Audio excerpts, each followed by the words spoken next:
పెట్టుకుని ఓ పక్క steel plant close చేయించారు, ఇంకో పక్క గుడ్డు మంత్రి గారు ఉండేవాళ్ళు. ఆయన ఏం మాట్లాడతారో ఆయనకే తెలియదు. అలా చేసి ఋషికొండను బోడుకొండ చేసేసి అన్ని అక్కడ ఉన్నటువంటి వ్యాపారాలు వ్యవహారాలు అన్నీ కూడా సర్వనాశనం చేసేసిన మీరు ఈ రోజు ఉత్తరాంధ్ర గురించి, ఉత్తరాంధ్ర మంత్రి గురించి, ఉత్తరాంధ్ర అభివృద్ధి గురించి, మంచి చెడ్ల గురించి మీరు మాట్లాడుతున్నారంటే సిగ్గుగా అనిపించట్లేదు మీకు? ఈ రోజు ఉత్తరాంధ్ర అంటే మీకు మేము వచ్చి స్టీల్ ప్లాంట్ ఓపెన్ చేసాం. ఈరోజు మేము వచ్చిన తర్వాత ఈరోజు గూగుల్ సంస్థ అంటే ఏమనుకుంటున్నారు అసలు మీరు? అట్లాంటిది వైజాగ్ వచ్చింది గూగుల్ సంస్థ మా చంద్రబాబు నాయుడు గారి వల్ల, మా లోకేష్ బాబు గారి వల్ల ఈరోజు గూగుల్ సంస్థ వచ్చింది అని అంటే తలెత్తుకుని గర్వంగా మేము ముందుకెళ్తున్నాం. ఈరోజు అనకాపల్లిలో ఆర్సిలమెటల్ వచ్చింది అని అంటే మీ ఉత్తరాంధ్రకి అది ఎంత మంచి ఇది.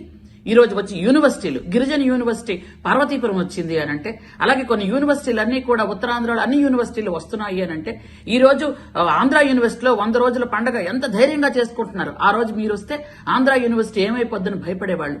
ఎక్కడ మీరు పార్టీ తాలూకా మీటింగ్లు పెడతారని భయపడి వీసీలు పారిపోతుండేవాళ్ళు.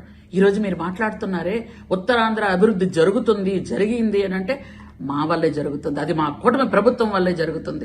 ఈ రోజు మీరు ఆ ఋషికొండను కొట్టించి బోడుకొండ చేసి దాని మీద ఎందుకు పనికి రాకుండా ఒక బిల్డింగ్ కట్టారు. ఈ రోజు ఆ బిల్డింగ్ చూస్తేనే భయపడుతున్నారు అందరూ.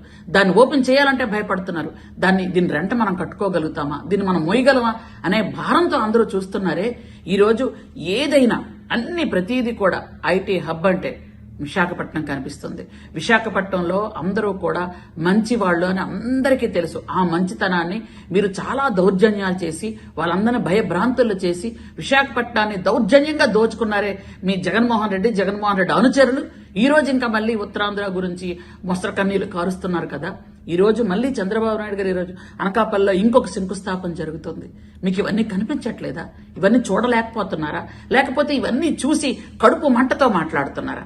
అసిడిటీ చాలా ఎక్కువ వచ్చేస్తుందండో మీకు అందరికీ. కాకపోతే చూసుకోండి, ఉన్నటువంటి మంత్రులు గాని, అక్కడున్న ప్రజాప్రతినిధులు గాని, మిగిలిన వాళ్ళందరూ కూడా ఉత్తరాంధ్రాని పూర్తి స్థాయిలో అభివృద్ధి చెయ్యాలని ఒక కంకణం కట్టుకొని ముందుకెళ్తున్నటువంటి బ్యాచ్ మేమంతా. ఉత్తరాంధ్రాని డెవలప్ చేయాలి అని ఈ రోజు మీ హయాంలో పూర్తిగా ఎంతో మందికి విశాఖ ఉక్కు, ఆంధ్రుల హక్కు అనుకున్న విశాఖపట్నాన్ని మీరు అక్కడ ఉన్నటువంటి స్టీల్ ప్లాంట్ ని క్లోజ్ చేసి పడేశారు. మీరు వాళ్ళందరూ రోడ్డు మీదకి వచ్చే పరిస్థితి తీసుకొచ్చారు. ఈ రోజు మోడీ గారి సహాయంతో ఈ రోజు మనం చక్కగా స్టీల్ ప్లాంట్ ఈ రోజు పనిచేస్తుంది అంటే, లాభాల బాటలోకి వెళ్తుంది అంటే ఎవరి వల్ల?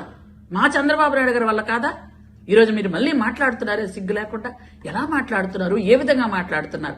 మీకు ఏవైనా రాజకీయం చెయ్యాలి అనుకుంటే మీ ఇంట్లో రాజకీయం చేసుకోండి, మీ పార్టీలో రాజకీయం చేసుకోండి.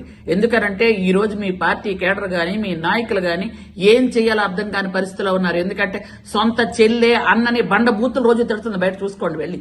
ఆవిడ ఎలా తిడుతుందో, ఏం మాట్లాడుతుందో, ఏం చెప్తుందో, ఇంట్లో విషయాలు ఏం బయట పెడుతున్నా ముందు అవి ఇంట్లో పరిస్థితి చక్కబెట్టుకొని బయటకు రండి అయ్యా. ఎందుకు అనవసరంగా వైజాగ్ గురించి మాట్లాడతారు మీరు? కాబట్టి మళ్లీ చెప్తున్నాం, అభివృద్ధి అంటే చంద్రబాబు నాయుడు గారు, సంక్షేమం అంటే చంద్రబాబు నాయుడు గారు.